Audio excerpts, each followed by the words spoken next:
setiap ketemu dia sama dia harus cium tangan supaya dapat berkahnya. Ini nggak boleh. Dan kadang-kadang dia nggak cukup sekali, cium tangan 2 kali. Oh no. Akhirnya sudah ada debat tadi. Andai kan kaidah Anda tadi benar, setiap sesuatu yang suci kena najis pasti kena najis. Wong yang masjid kan wajib salin salaman. Mulane ada yang was-was kan perkara ini. Lah jajal yang masjid sing ora pengen mati najis sampeyan roh raine. Wis cingkrang lah wis ah, ngaso cingkrang lah. Muga cingkrang nak mlaku ya banter-banter kan. Celana jingkrang tidak ada di zaman Nabi, yang ada cuma sarung jingkrang. Nabi mengatakan man jarra izarahu atau saubahu. Siapa yang mengulurkan, jarra artinya mengulurkan izarnya. Apa arti izar? Izar artinya sarung. Izar artinya saub. Saub itu kain. Kain itu artinya sarung juga. Makanya ulama sepakat, kecuali Ibnu Qayyim, bahwa Nabi tidak pernah pakai celana. Kalau dia sudah berjenggot, tidak cingkrang, istrinya pakai cadar, itu salafi. Ini kan salah. Sehingga kadang-kadang dengan cukup dengan jenggot dan tidak isbal, bagi dia udah cukup. Jadi nggak perlu ngaji lagi udah. Umar ini penting sekali bagi teman-teman yang masih setengah-setengah untuk menggunting celananya.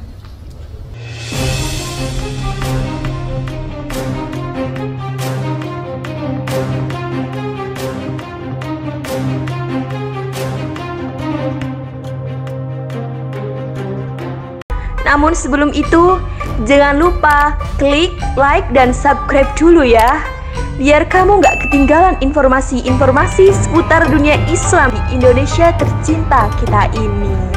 Benar dalam riwayat Muslim. Tapi Pak, kalau Bapak tidak gulung menyebabkan isbal, harus digulung. Karena menggulung dalam sholat itu hukumnya makruh, sedangkan isbal itu hukumnya haram. Ya. Hadisnya riwayat Muslim, Nabi SAW melarang untuk menggulung baju dan rambut dalam sholat. Maka nggak boleh bajunya digini ini dalam sholat digulung-gulung.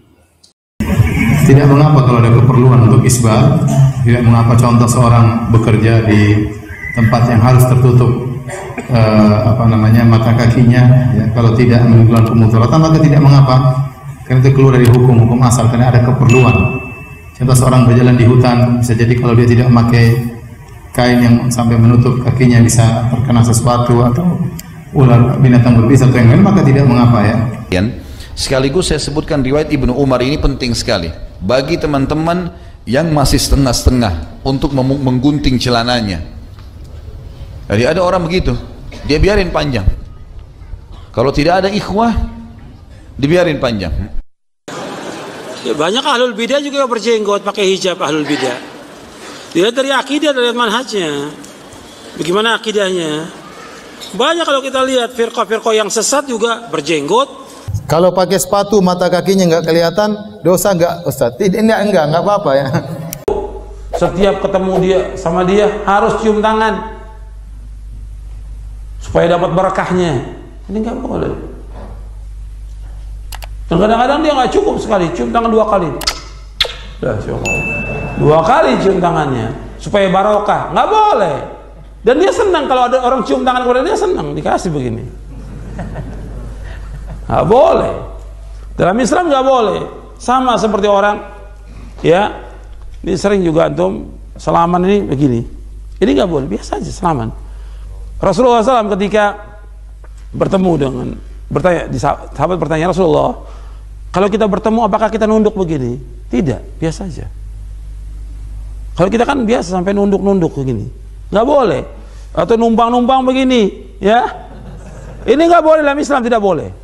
Tidak boleh dalam Islam. Ini kepeksa mburi dene dalan liwat nyari wong seponding lho. Nyuwun sewu. Ngono iki saiki eneke karek ning pondok saiki. Ning pondok pesantren karean. Karena pancen dididik karo kiai ini. Utawa dicontoni.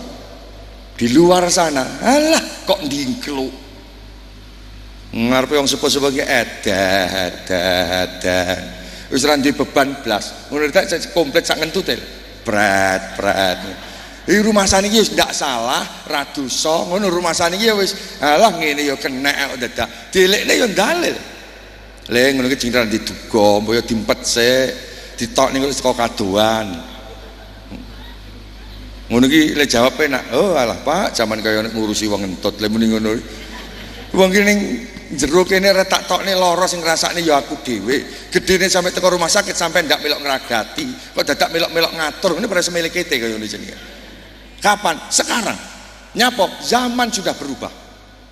Akhirnya sudah nggak ada debat tadi. Andai kan kaidah Anda tadi benar, setiap sesuatu yang suci kena najis pasti kena najis. Wong yang masjid kan wajib salin salam kabeh.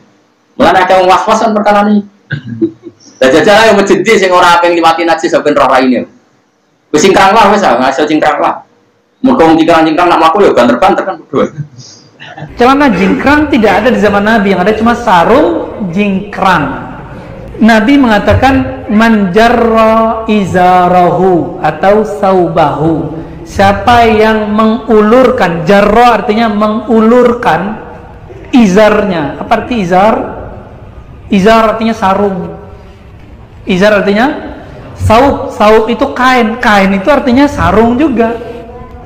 Makanya ulama sepakat kecuali Ibnu Qayyim bahwa Nabi tidak pernah pakai celana. Nabi selalu pakai sarung tuh. Semoga tersinggung. Rasain kata samping ya. Mentang-mentang pakai apa nih? Oh, celana juga. Jadi ternyata Nabi nggak pernah pakai sarung. Namun ini kaedahnya ada. Nabi itu memakai pakaian kaumnya. Karena di kaumnya Rasulullah pakai sarung, Nabi pakai sarung. Coba kalau Nabi orang Melayu Riau, mungkin pakai celana, terus ada yang apa tuh, yang sarungnya setengah itu. Wah, itu di atas lutut malah Pak.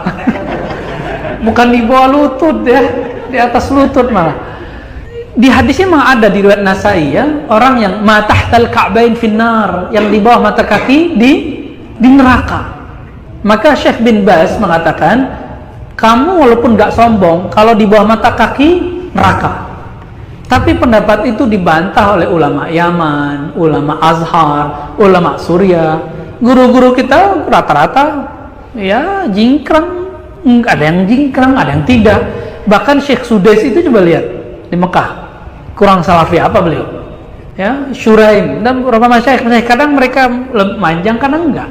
Apa arti kelarangan untuk berpakaian yang jingkrang itu? Ternyata Nabi mengatakan khuyala. Saya sudah jelaskan berkali-kali ya. Nabi SAW dalam Kitabul Libas, bab pakaian di Sahih Bukhari, hadis pertama Imam Bukhari meriwayatkan dari Abu Bakrah radhiyallahu taala anhu. Beliau keluar dari rumahnya, yajurru saubahu, sarungnya di bawah mata kaki.